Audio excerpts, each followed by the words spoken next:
hanged people on Nuremberg for this. 175 years for whatever we're accusing Mr. Assange of. It certainly is not violence, certainly is not genocide, certainly is not massacring civilians or torturing anybody. And people for genocide in The Hague, they received 35 or 45 years. Free! Julian Assange! Free! Free! Julian Assange! Free! Free! Julian Assange! This is Radio Free Assange. We're discussing here whether Assange or someone else has done something wrong or not. But what about the war crimes? We are living in a time when our own war crimes are no longer... Julian and I would like to thank everyone for their kindness, the kindness that has been shown over the past few weeks. Every action, every show of support means so much for us, and we would like to thank you all for helping us continue this fight. It's a fight for Julian's life, a fight for press freedom, and a fight for the truth. Over the past 4 weeks, the true nature of this prosecution has come to light. Julian is being punished for performing a public service that we have all benefited from. He is in prison because he informed you of actual crimes and atrocities being committed by a foreign power. That foreign power has ripped away his freedom and has torn our family apart. That power wants to put him in incommunicado detention in the deepest, darkest hole of its prison system for the rest of his life. Julian faces a 175-year prison sentence. Most of the charges relate to simply receiving and possessing government documents. Under oath, the prosecution concedes that it has no evidence that a single person has ever come to physical harm because of these publications. Julian is not a US citizen. He has never lived there. He did not sign an oath to the US government. He should not be sent there. Julian's duty is to the public, to publish evidence of wrongdoing, and that's what he did.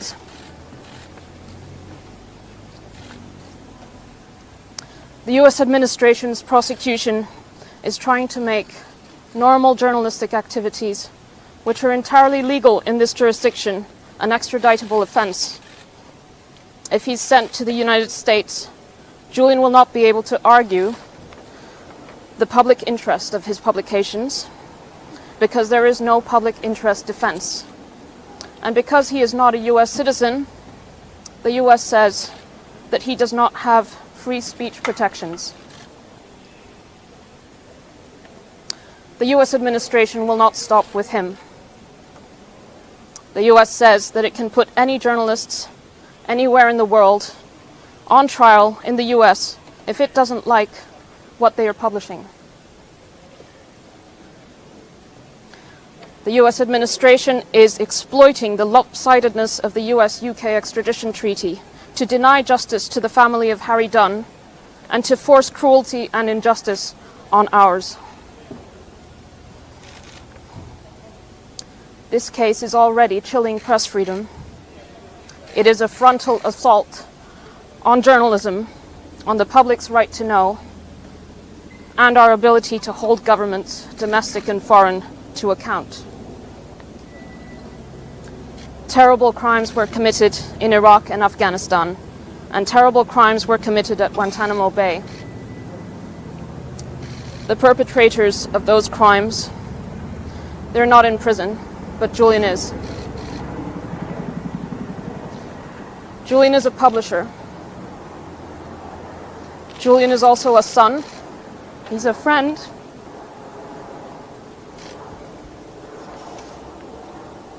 He's my fiancé and a father. Our children need their father. Julian needs his freedom, and our democracy needs a free press. Thank you.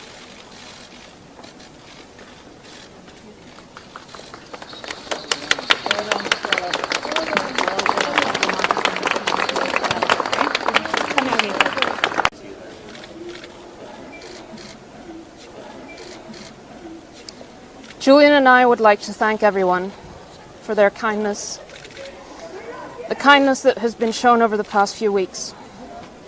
Every action, every show of support means so much for us, and we would like to thank you all for helping us continue this fight. It's a fight for Julian's life, a fight for press freedom, and a fight for the truth. Over the past 4 weeks, the true nature of this prosecution has come to light. Julian is being punished for performing a public service that we have all benefited from. He is in prison because he informed you of actual crimes. Let me just say a few words. It is very hard to sum up the feelings after these 4 weeks in the courtroom. We've heard dozens of witnesses in this courtroom, and those witnesses, journalists, academics, intellectuals, they've exposed lies. All the lies that have been presented in the case against Julian Assange. There was no hacking. There was no conspiracy. There was no harm. And when we peeled off the layers and layers of lies that have been presented, we are left with the truth. And that truth has been presented in this court in a very bleak manner. The truth is, this is journalism on trial. This is the fate and the future of journalism that we were hearing witnesses talk about here. But the other horrible truths that were exposed as well, were the truth exposed by WikiLeaks, which we again heard of. The assassinations of innocent civilians, the torture, the illegality in the wars in Iraq and Afghanistan and in Guantanamo. Those truths were exposed here. I ask you, would you not agree that this is not a trial of Julian Assange? In essence, it was a trial of our time and our civilization. Because we heard about all these horrible incidents that happened on our watch and in our name.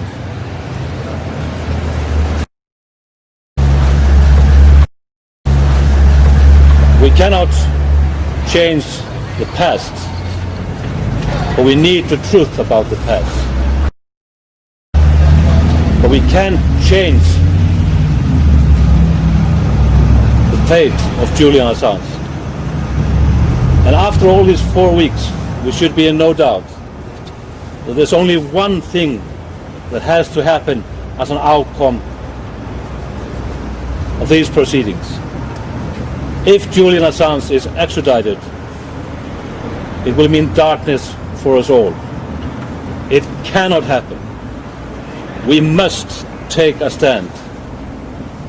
There can only be one outcome: no extradition. Well said, We're 100% with you.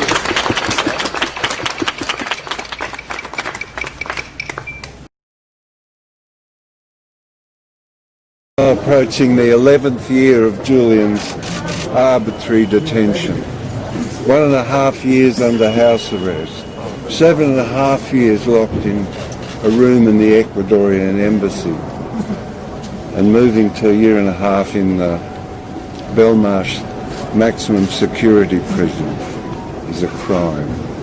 But also I'd like you to consider what the result of leaks and the publication of war crimes. So in 2006, American soldiers in Iraq murdered an entire family. A mother, father, children, uncles, aunties, grandmother. Looking at their crime, they thought of a way out. So they called in an airstrike and destroyed what was left of the children and their mother and father and uncles, grandfather, all of them, obliterated. This was released in the cables. It gave enough insight and courage to the Iraqi government to refuse to renew the status of forces agreement. In other words, a publication of WikiLeaks and Julian stopped a war. So I'd like you to remember that. I'd also like you to keep forever in mind that these heinous deeds can be turned just as easily against us. So if we succeed in carrying upon our shoulders and using our strength to free Julian, it brings that freedom to us, and it prevents him. It gives us the status and strength to resist the murderous crimes of a rogue state and its vassals. And from Julian, when I speak to him on the phone, he asks me to give thanks to the journalists and the supporters. So, from the heart, thanks.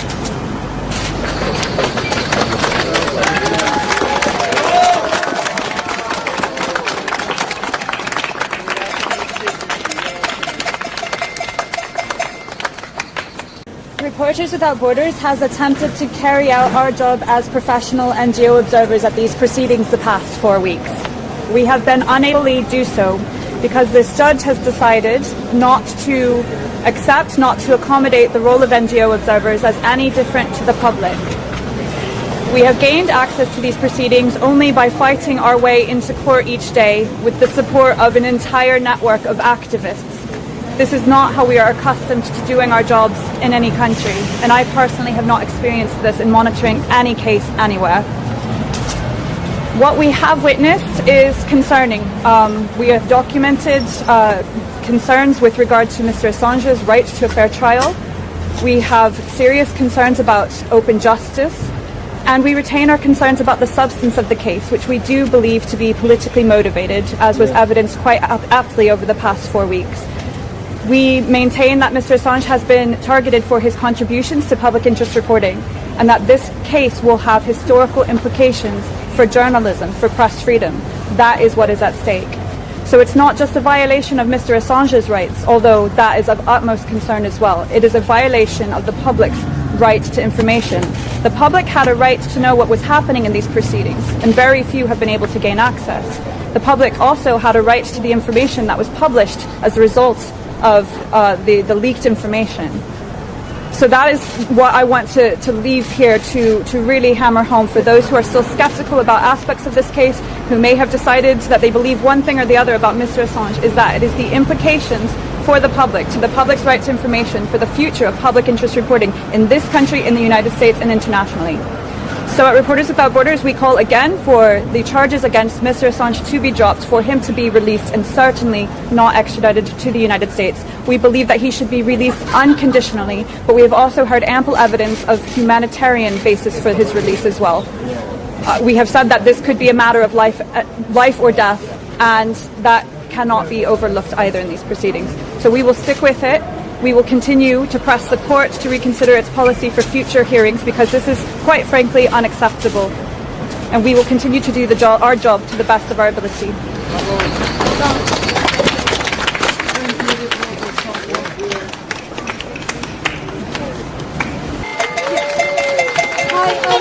I'm Oksana Begum, the Member of Parliament for Poplar and Limehouse in East London, and from my limited observations of the hearing today, I thought that the hearing was really rushed, and I'm not sure why that might be. Is it because there's a political motivation behind the case?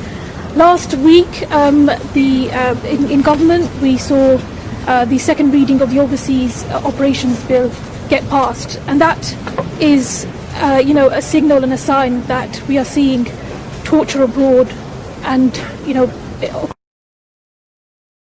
not held to account, and press freedom is important, and that's what Julian has been working on for the last 10 years. But what's really important as well is that everybody deserves the right to a fair hearing, and Julian does not have access to his legal team as much as he needs to.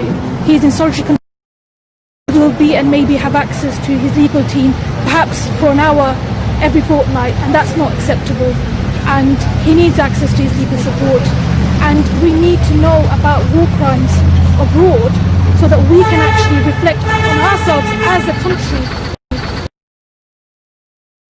abroad.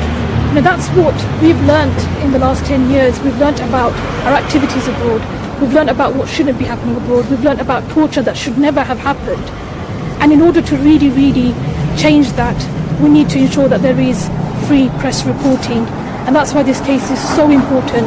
And I want to extend my solidarity to the friends and family of Julian, many of whom I've met today, in their struggle and their journey ahead. Thank you.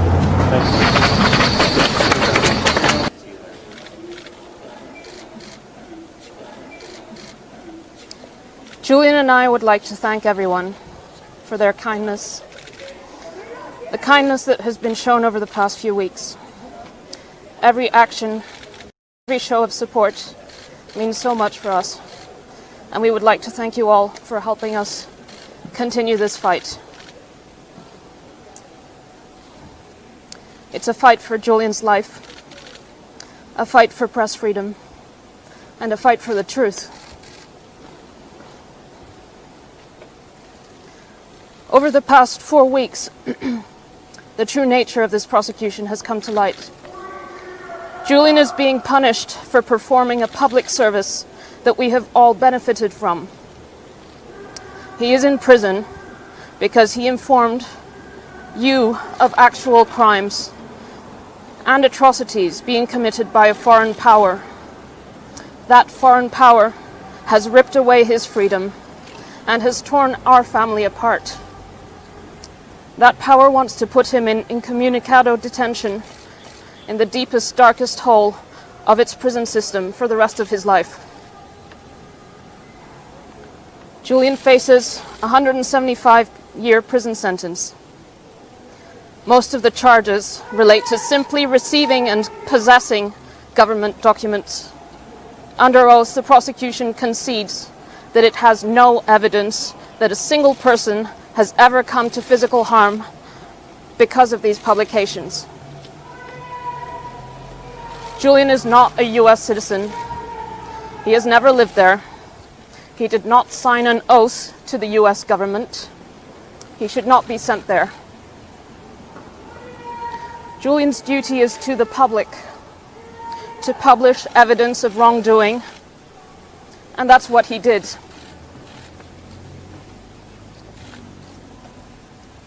The US administration's prosecution is trying to make normal journalistic activities, which are entirely legal in this jurisdiction, an extraditable offense.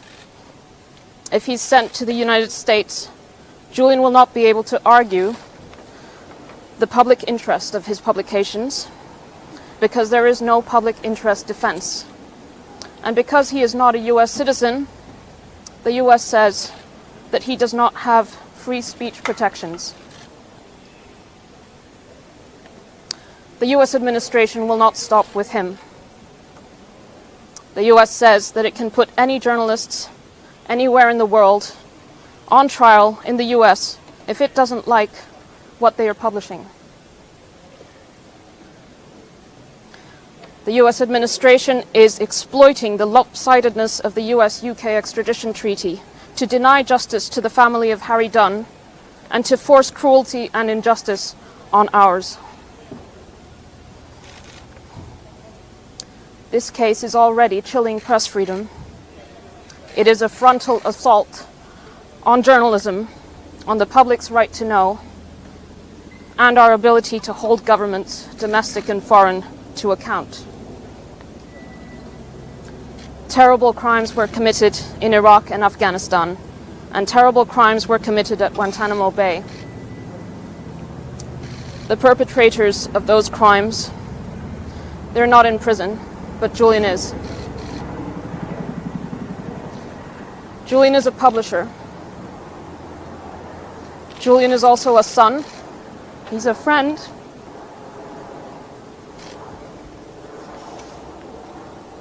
He's my fiancé and a father. Our children need their father. Julian needs his freedom. And our democracy needs a free press. Thank you.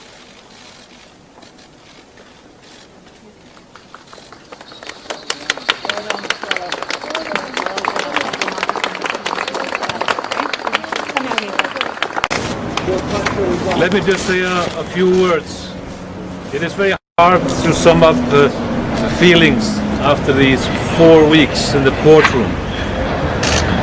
We've heard dozens of witnesses in this courtroom, and those witnesses, journalists, academics, intellectuals, they've exposed lies. All the lies that have been presented in the case against Julian Assange. There was no hacking. There was no conspiracy. There was no harm. And when we peeled off the layers and layers of lies that have been presented, we are left with the truth. And that truth has been presented in this court in a very bleak manner. The truth is, this is journalism on trial. This is the fate and the future of journalism that we were hearing witnesses talk about here. But the other horrors, horrible truths that were exposed as well, were the truth exposed by WikiLeaks, which we again heard of. The assassinations of innocent civilians, the torture, the illegality in the wars in Iraq and Afghanistan and in Guantanamo. Those truths were exposed here. I ask you, would you not agree that this is not a trial of Julian Assange? In essence, it was a trial of our time and our civilization. Because we heard about all these horrible incidents that happened on our watch and in our name.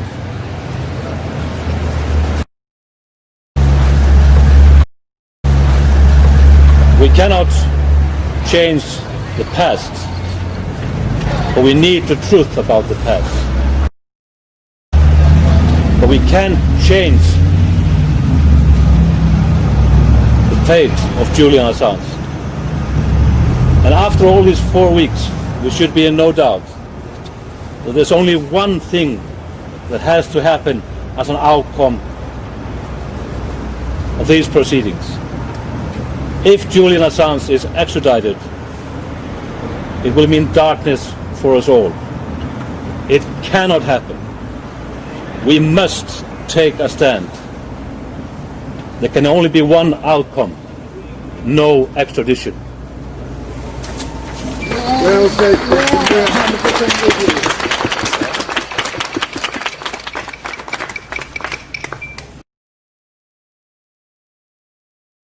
Approaching the 11th year of Julian's arbitrary detention. 1.5 years under house arrest, 7.5 years locked in a room in the Ecuadorian embassy, and moving to 1.5 years in the Belmarsh maximum security prison is a crime. But also I'd like you to consider what the result of leaks and the publication of war crimes. So in 2006, American soldiers in Iraq murdered an entire family. A mother, father, children, uncles, aunties, grandmother. Looking at their crime, they thought of a way out. So they called in an airstrike and destroyed what was left of the children and their mother and father and uncles, grandfathers, all of them obliterated. This was released in the cables. It gave enough insight and courage to the Iraqi government to refuse to renew the status of forces agreement. In other words, a publication of WikiLeaks and Julian stopped a war. So I'd like you to remember that. I'd also like you to keep forever in mind. Jose, does Diego go wide only?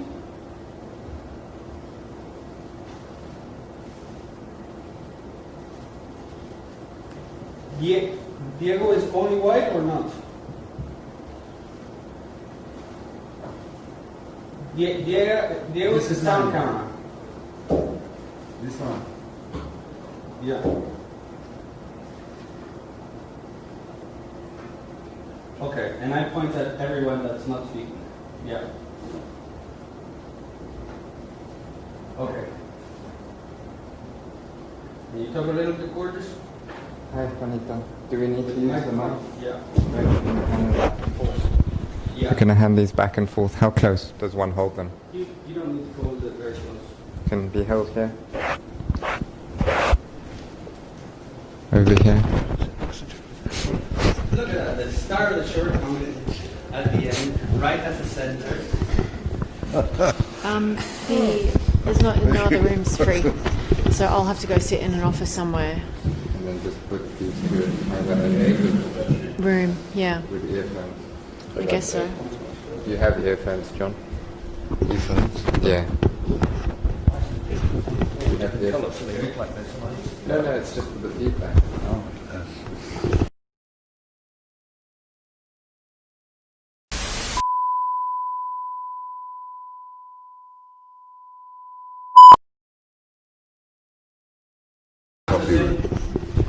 So, who's going to 5, 4, 3.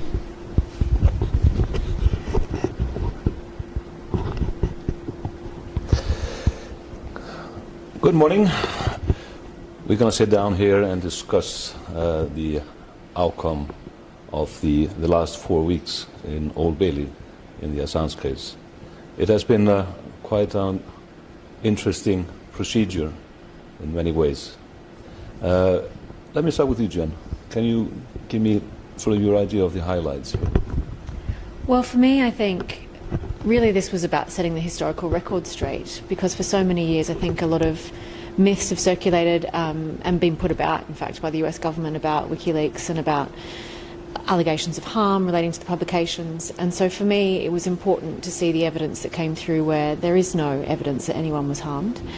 To have expert evidence and evidence from journalists who worked with WikiLeaks about the responsibility of publication, about the redaction processes that were undertaken, about the ways in which WikiLeaks engaged in redaction processes with media partners. I also think there was interesting expert evidence which affirmed what we've been saying for years about the impacts that this case will have on the First Amendment in the United States. You know, this case is not, as the US government tried to continually put across both in court and outside of court through government and administration officials. this is not about putting people's lives at risk. This is about obtaining, receiving and possessing and communicating classified information. And as we heard from the Freedom of the Press Foundation, from Trevor Timm, this will be the end of national security journalism. This indictment means the end of national security journalism.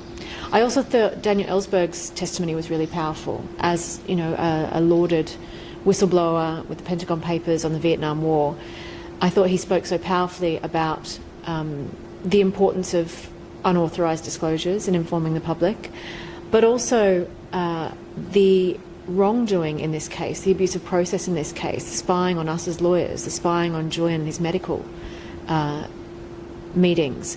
This was sufficient abuse in Daniel Ellsberg's case to have the entire case thrown out with prejudice, and yet in Julian's case so much more has happened, and yet still here we are. And so I thought that was really interesting. Greg, your thoughts? What was interesting in me was the strange dichotomy in the American government position, where they seem to change tack part of the way through the hearing. And they started off by claiming that this was only about specific publication where harm had come to informants. And of course we heard that no harm had come to informants.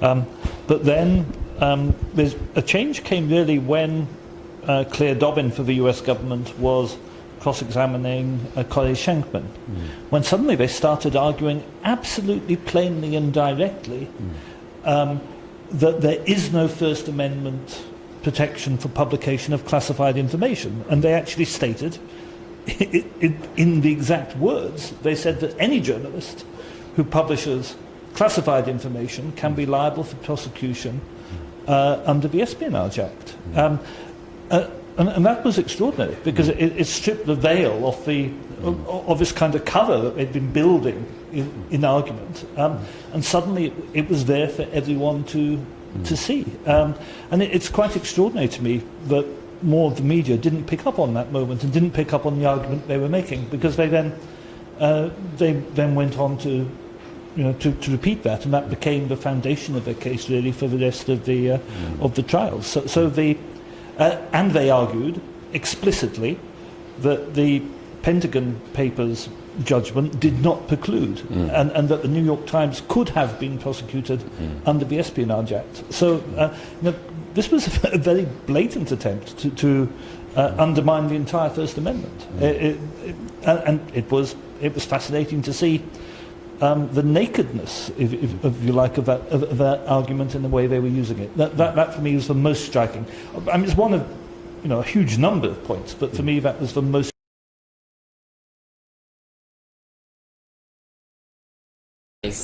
That they could cite, because it's precedent setting. They couldn't actually say, as we've seen in this case, we can roll this out here. I mean, there was, of course, a lot of details, and a lot of the details were lost to the journalists who were actually reporting on it. I think one very interesting testimony was from Ellis, the computer expert, who actually tore to pieces this allegation of conspiracy to hack, and after going through, it's a very technical and detailed sort of dissection of what happened. But after that testimony, there is actually no evidence. There's no foundation for the allegation. But still, we are reading in the papers that he is being indicted for hacking into Pentagon computers. It's extraordinary. But I mean, there was nothing left actually after that. It totally ruined that argument. And it's a very important point, even though it's let's call it the minor point in the whole scheme of things, but it could have opened up, so many dangerous avenues for future prosecutions. What do you think, John? Well, for an inexperienced layperson to sit in the court and listen to evidence from the prosecutor that people under SAM's, Special Administrative Measures, could communicate with each other. The testimony and the actuality is that these men or people are behind steel doors and they have to bellow and shout and scream to communicate with somebody, anybody out there who bellows and shouts and screams back. And some of the people have been there so long, they are maddened. You know, the abomination of desolation has ruined them as people. And so the fissures in their mind cause them to howl. So you have this hellish cacophony that rattles down the hallways of the jail as some people who retain some humanity attempt to communicate with another human being. Others who are partially destroyed howl out and try and reach for some succor from another human being. It is just, and this, that's the actuality, and that happens so much with, I'll give you one further example. I hope you've had your morning tea. The Claire Dobbin, who is the junior for the prosecution, she was speaking of a man named Abu Hamza who has been for a long while in solitary confinement under SAMS. She said, as a trivial peccadillo, she said, oh, well, he insisted on having his toenails cut before he went to court. Abu Hamza has no arms. I mean, can you imagine a person uttering that as defense, as somehow defense of Julian Assange being put under SAMS in a howling cacophony of destroyed and partially destroyed human beings as comfortable? Anyway, that was the general overall impression of the prosecution, a desperation. As they don't have a case, they can only use power. That's all. They don't have a case. What do you think, Joseph, about the press coverage of the trial? I mean, we are. Do you feel that there is a growing interest in actually the journalists to understand the implication for their environment? I think there is. I think they understand that it's the implications for themselves. That this case, following on from the lack of First Amendment protection, puts every journalist everywhere in the world at risk if they publish something about a country that doesn't like what they publish. And the prosecution went so far as, their argument goes so far as to say even reading stuff in The Guardian or The New York Times that is classified is tantamount to, you are liable in the same way. I wanted to follow on from what John was saying about SAMS, and we heard from expert doctors about we heard from wardens who had experienced prisoners under SAMS, and then we heard from expert doctors about the kind of treatment that he would get. And the striking thing I found was for the doctors, the expert medical witnesses on the prosecution, who were arguing that it wouldn't be so bad. You know, for a doctor who's part of the Hippocratic Oath is first do no harm, to even be able to stand up and give testimony knowing full well that someone's treatment will be worse than what it is currently. In other words, knowing full well that their testimony can help to doing harm, I find peculiar and bizarre. Jennifer, you're an experienced lawyer. I mean, what about the atmosphere in the courtroom and actually the arguments that the procedure was in essentially a violation of Julian's rights? I mean, there were a lot of issues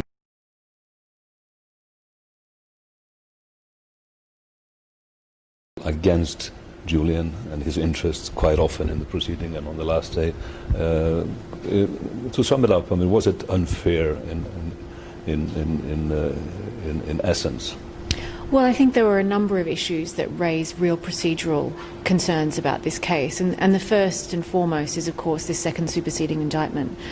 As we heard on the opening day of the hearing, this is unprecedented for a case of this complexity that has been going on for this long, for the United States to serve him and arrest him under a second superseding indictment. That's now the third indictment that we've seen since he was arrested, on the day that a hearing is supposed to take place, where evidence has been closed.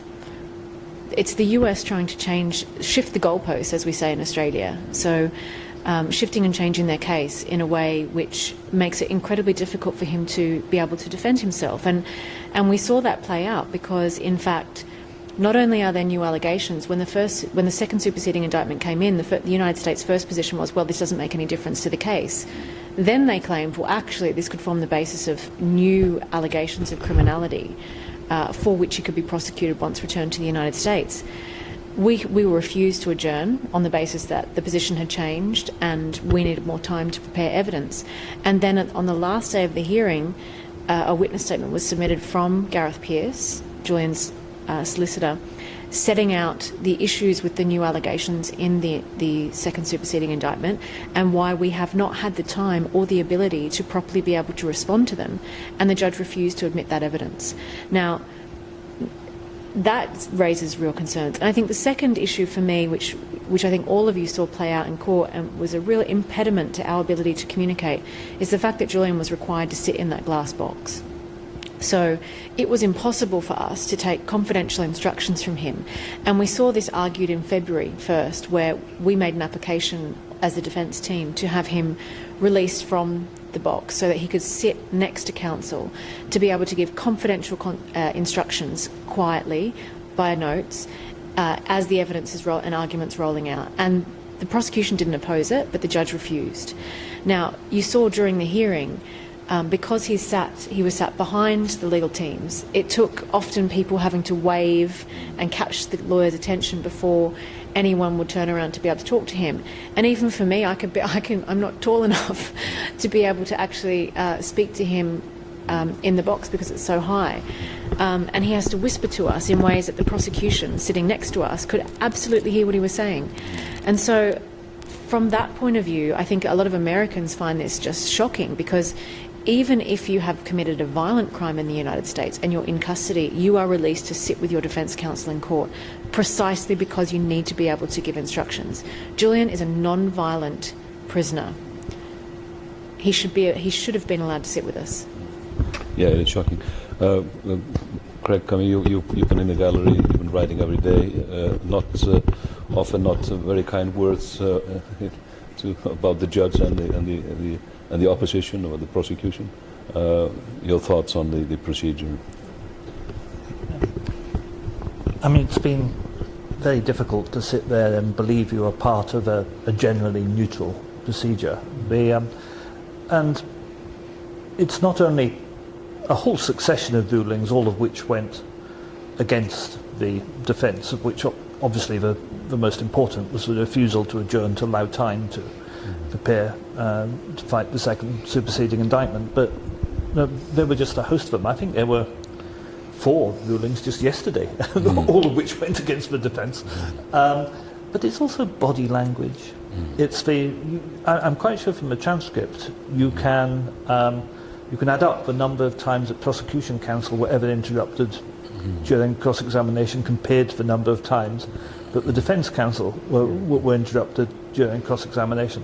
And I must say, I thought that the prosecution counsel were very close to or over the line in their harassing or intimidation of witnesses on occasion. I mean, I know the adversarial system does lend itself to aggression, but I think some of it really went rather far. The asking of repetitive, sarcastic questioning, particularly repetitive questioning, where they were allowed to ask the same thing 3 times running in order to indicate dissatisfaction with the answer.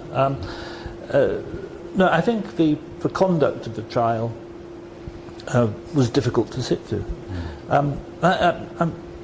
I'd also like to bring up a couple more points on the procedural side. The first one was the basic one, which we're left with ever since the hearings back in February. which is that the extradition treaty at clause 4 says you cannot be extradited for a political offence, and this plainly is a political offence. And the argument that the 2003 law doesn't contain that provision, and therefore the 2007 treaty cannot contain that provision, is a very, very strange argument, given that the 2003 law is an enabling act on which the 2007 treaty depends, not the other way around. So that fundamental argument about why on earth we're going through this trial in the first place, this extradition process in the first place, remains. And the other one, of course, yesterday was a quite stunning admission by the US government that Julian's legal files, which had been in the Ecuadorian embassy and which were clearly marked as legally privileged, were given to the American authorities after being confiscated by Ecuador.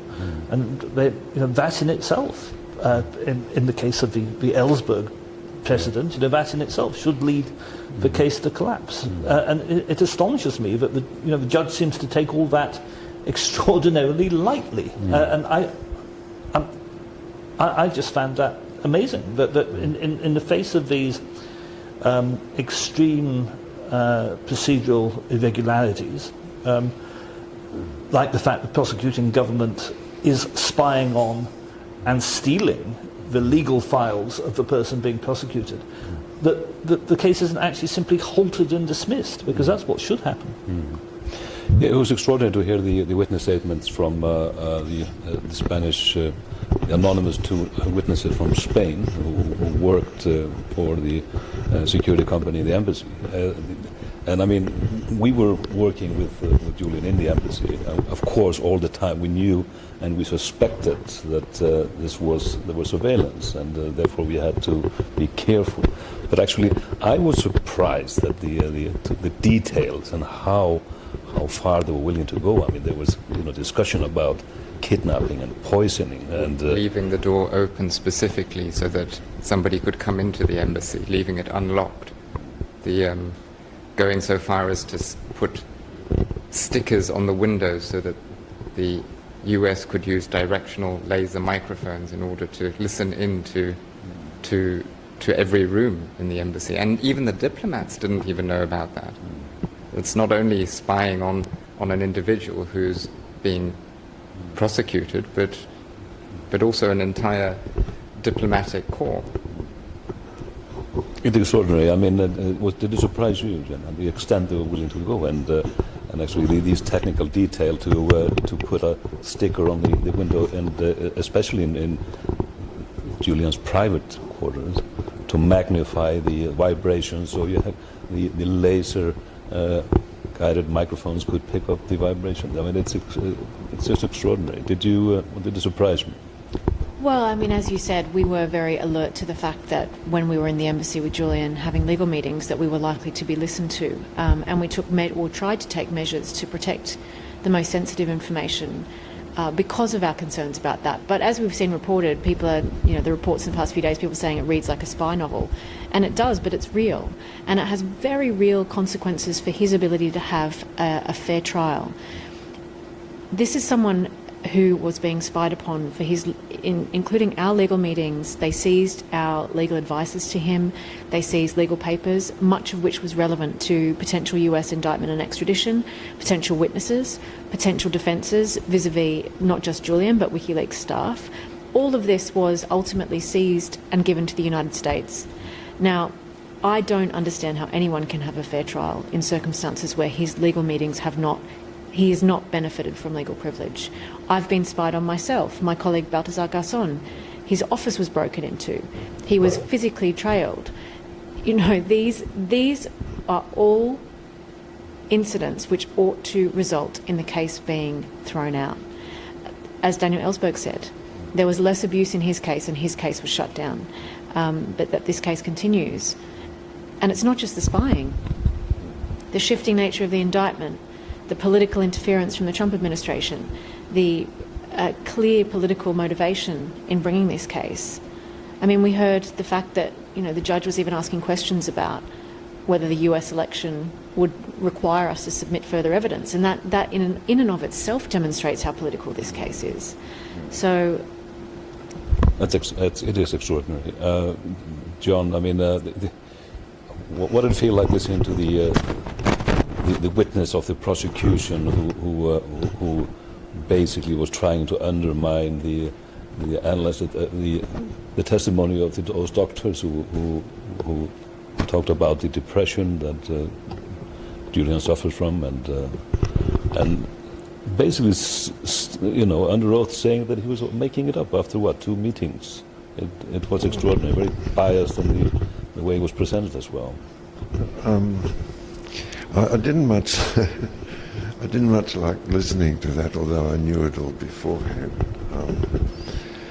I don't really like cynicism in psychiatrists and doctors, although they must go through a lot, but I don't like the stench of cynicism that emanated from Blackwood. And I noticed from after his testimony, he sat in the court just below us, just below Craig and myself, and curious about this man who would do such things, knowing the result. If he didn't know the result, okay, he's just mistaken. But knowing the result, that, as I described before, Julian would be sent to a place where the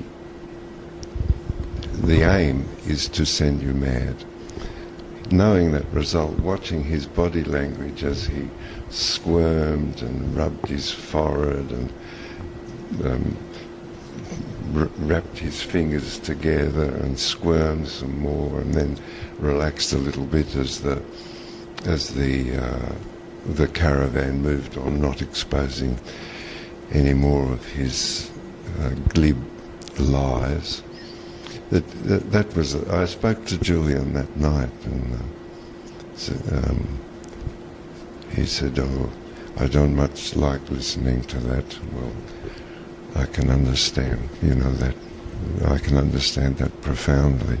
But you know all of these things, and you don't really. I mean, there's. How can I explain this?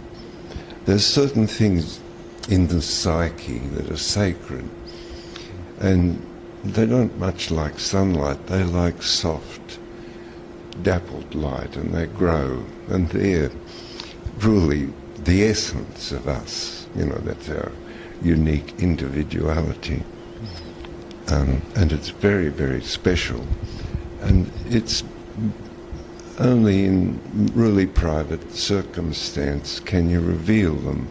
I think casually we call it pillow talk or the confessional.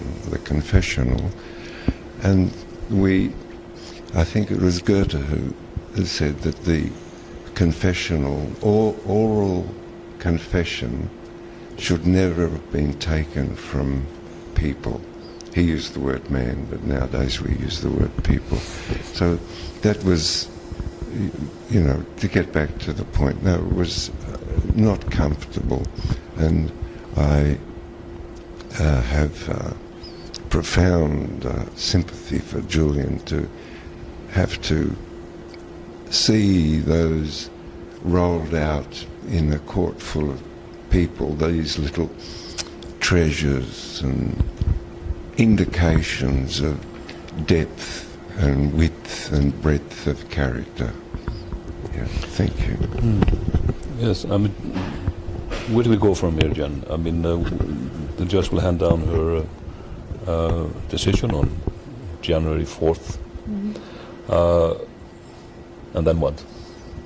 Well, there's obviously the potential to seek permission to appeal, depending on the outcome of her decision. And we've certainly indicated that we will be appealing if the outcome is an order for extradition. So the appeal process in this country in respect of a US extradition case can take years, and we saw that with the Laurie Love case. He was ultimately successful, but it was a long, hard fight over a number of years. So the judgment on the 4th of January is really just the next step in what will be, unfortunately, a long process. And it was you know, it's sad to me to see Julian have to go back to Belmarsh and will be spending Christmas in prison because this process continues. How long can the government keep him on remand? I mean, there must be limits. He's an innocent man. I mean, there are guidelines. I read somewhere 180 days. It has been extended because of COVID, but he's already been now for a year on remand, and it's just continuing. It's disappointing that because of the sentence that was handed down and the sentencing remarks of the judge in respect of his bail breach in seeking asylum in the Ecuadorian embassy, of course, we put a lot of evidence before the court saying that he was trying to protect himself from the very outcome which he now faces, and that he had justification in doing so. But he received one of the most serious sentence for breaching bail in this country. And so the judge has refused bail already, and it remains to be seen whether any future bail application would be successful. But in any other case, someone facing this kind of extradition case would be on bail, and it would make a world of difference in terms of our ability to prepare, because as we were saying, I hadn't seen Julian for 6 months until the morning of the hearing. He hadn't even seen the written submissions of the United States or our written submissions in response prior to turning up that morning, because we couldn't go to see him in Belmarsh, and the post took too long, so it didn't reach him.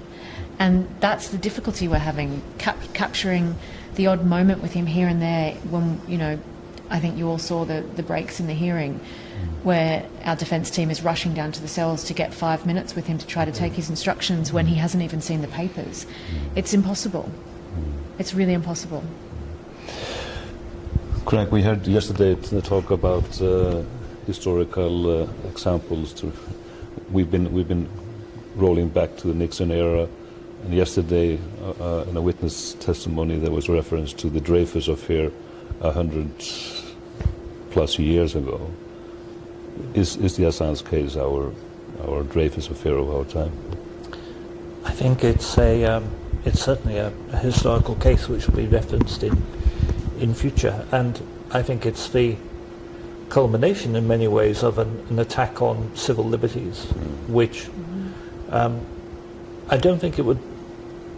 I wouldn't say it was begun by the 9/11 attacks. I think it began a bit before that and was given an impetus after 9/11 by the war on terror, and it gave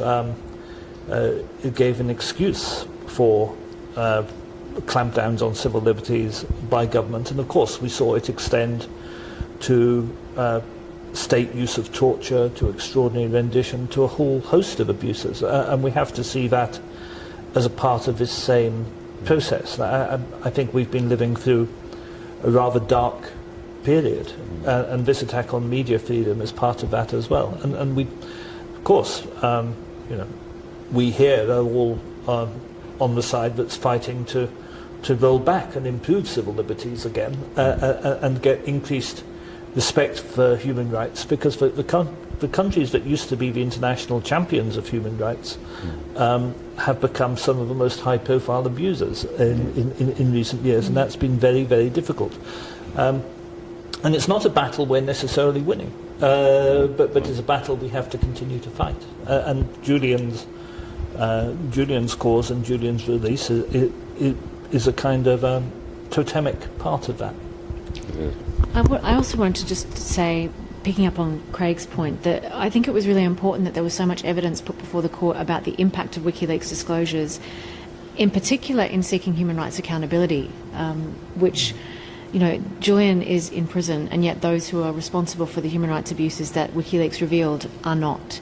And that says so much. We heard evidence from Khalid al-Masri, who gave evidence at risk to himself to talk about the importance of WikiLeaks disclosures and demonstrating the way that the United States had put pressure on Germany not to prosecute those who had been responsible for his extraordinary rendition and torture. And that material was essential evidence in his successful European Court of Human Rights claim. We heard evidence from Clive Stafford Smith about the impact of WikiLeaks disclosures and their use in seeking accountability in respect of Guantanamo detainees, in respect of US drone strikes in Pakistan. These are as a human rights lawyer, these are such important disclosures in terms of holding powerful governments to account with respect to human rights, and yet the person responsible for giving this information and ensuring the public got this information is in prison. And not just that, the ability of anybody else to do what he did is at risk. And that is so problematic. I mean, I thought one of the most striking things that was said in court was during the cross-examination of Clive Stafford Smith, when Mark Summers QC asked him about the new sanctions on the International Criminal Court from the United States, and Clive explained that anyone participating in the accountability efforts will face US sanction, including any of us representing WikiLeaks and facilitating WikiLeaks' ability to publish, given that that material is going to be used at the ICC. And that is we are in a remarkable situation, and this case is reflective of that remarkable situation. So, the fight will continue. Yeah, the fight will continue. It's nice to see the support amongst the press. I do want to highlight one thing that I've seen, which I find to be quite insidious. And I noticed from the few detracting press, they've come back, they said it in the interview with Stella, but the prosecution say he won't face 175 years, he'll only face 6. That is a very effective way of making people think this is reasonable, and it's not.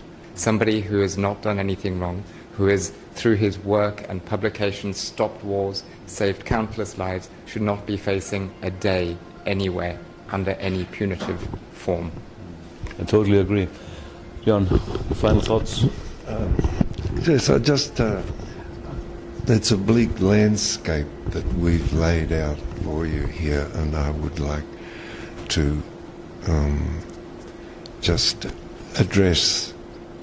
thank the supporters.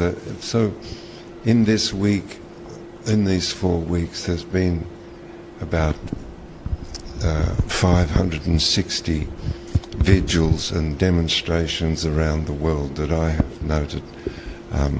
The support every day outside the court was indefatigable. On the last day, they would wish to carry Kristen and Stella and myself and Craig and Jen down the street on their shoulders. Oh, and Joseph. And so the vigour and to win. Of course, it simplifies things a bit too much, but winning, we will ride, and it's true, it's a metaphor, but we will ride upon the shoulders of the supporters to victory, and that victory is just the simplest thing of Julian coming home and having playing with his kids and being welcomed by his friends.